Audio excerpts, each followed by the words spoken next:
whether one is a good receptive to it. I mean, there's so many factors. Obviously, any knowledge, the biggest thing that gets in the way is thinking you know it already. Always the biggest thing, and not just in spiritual matters. And so, if you do have that attitude that you really know better or know it or have any even clue, it's going to get in the way of receiving the teachings. In terms of effectively receiving teachings, I think another important thing is to absolutely have almost a painfully honest evaluation of yourself all the time in your response to the teachings. How are these really helping me or not? I think that's, of course you have to give them a chance. You can't just judge right then you hear something and think, well, nah, that's not going to work. You have to give it a chance. You have to be willing to give it a chance. But having given it a chance, a really most excellent receptive student will, really examine themselves and see, and then go back and say, well, this is working like this, and this is working like this, and maybe we should try something else. And I don't think, maybe some lamas have total clairvoyance, but for the most part, it's this working together. Like, well, let's try this one, and let's try, and in order for that to work, the student has to be very honest. They can't, to themselves, of course, and needless to say, with the teacher too. And then it certainly helps if you really trust the person and trust the relationship you're in, and that is the whole process we've been talking about. To really be able to trust them. But on the other hand, those two things, you see. So you can trust what they say, but then if it's not having a positive effect, if you're being honest with yourself, then you have to go. As well as trusting the teacher in being receptive to the teachings and not thinking you know it all altogether. Definitely part of the relationship is that the teacher trusts the student. And so, if the student is honestly saying something isn't working and the teacher can't hear that, I think that's a problem.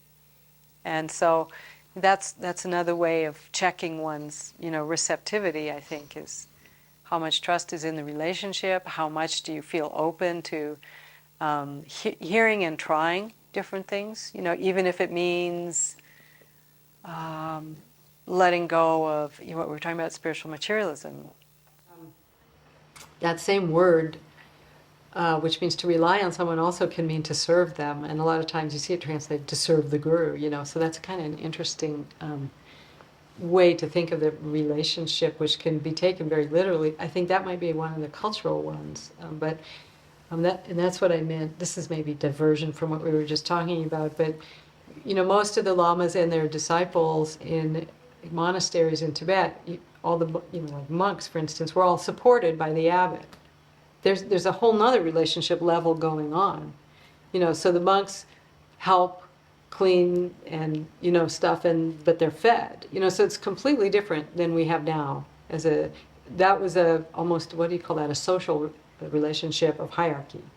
The person who takes care of you and the people who so-called serve you, but you're supporting them as well as giving them teaching. So here we have people receiving teachings, and then I suppose what's replaced that is money, right? You pay for the teachings and you think of it as support, but that definitely changes a relationship. And also in the Western mind, we're so neurotic about money that completely becomes this other issue. Annie Richards, she used to say, how many people have seen you naked, or how many people have seen the bottom of your checkbook? It's it's true. We are very so hung up about our money. And now that's definitely in the the formula here, because there is no serving, very rarely, and in the cases where it happens, it's a little weird, But so that's a new thing in the element of how to be receptive. Is what's the exchange? What's the mutual relationship? What's happening there? Or are you just going and receiving and receiving and receiving, which does happen a lot in our culture, because we're all basically spoiled children. Mom will take care and receive and receive and receive, and never have to think about what am I, what's the mutuality of the relationship. I think that's something to consider now. I would basically say stop thinking about it so much, and I don't think, like I said, I don't think you have to, I personally, and of course, this is going to not apply to some cases of those gurus who want you to sign your on the dotted line. And there are quite a few of those.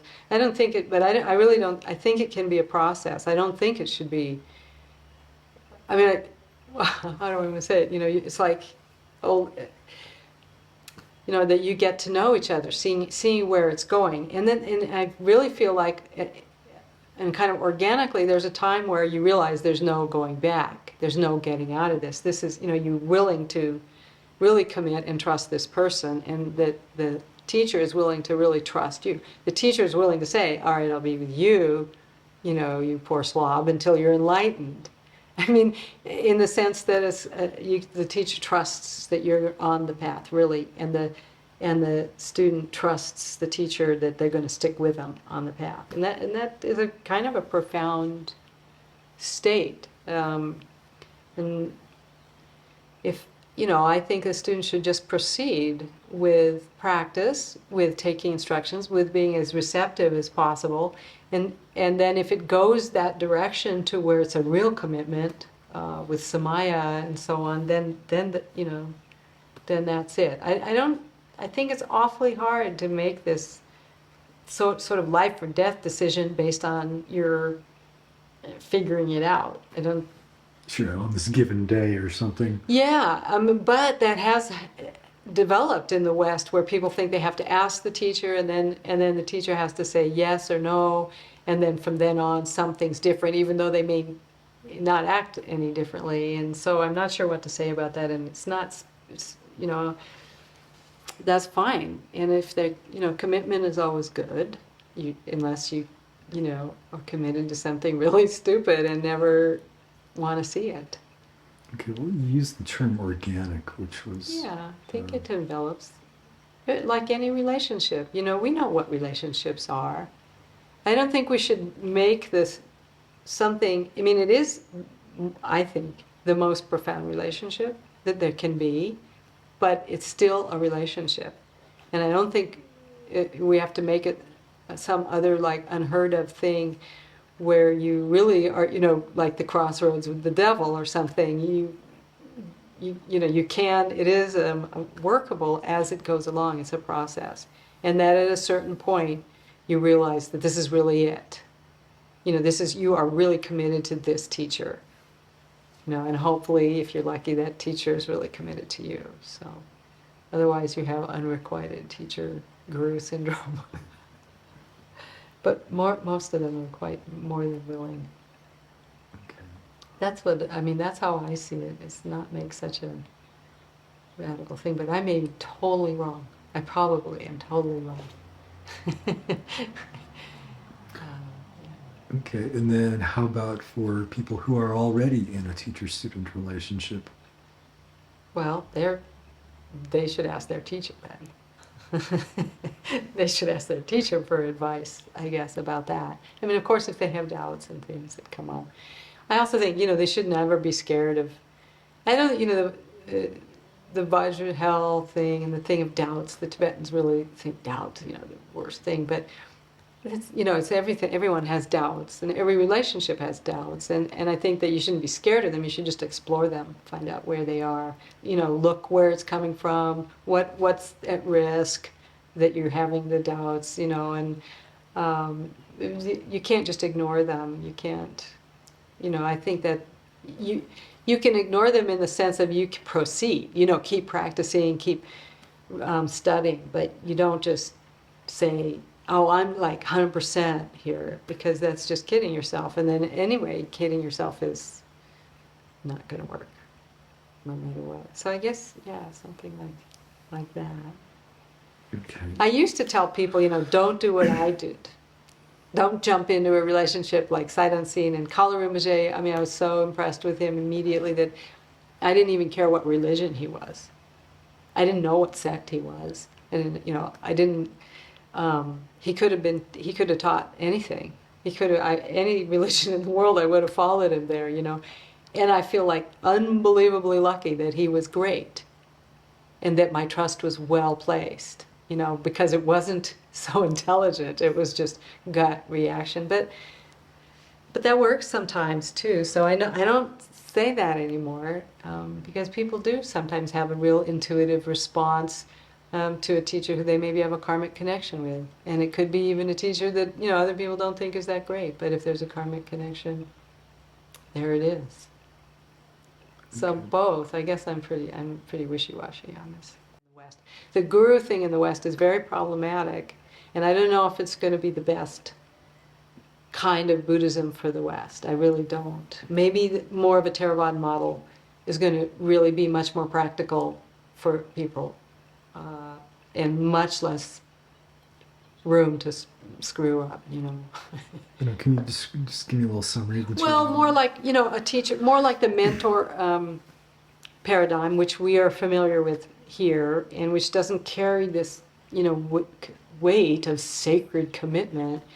And where we don't get diverted by all that weird way that we have, and the idol worship, and the power differential, and the abuse that takes place and everything. It's not as vulnerable to those kind of misuses and misunderstandings.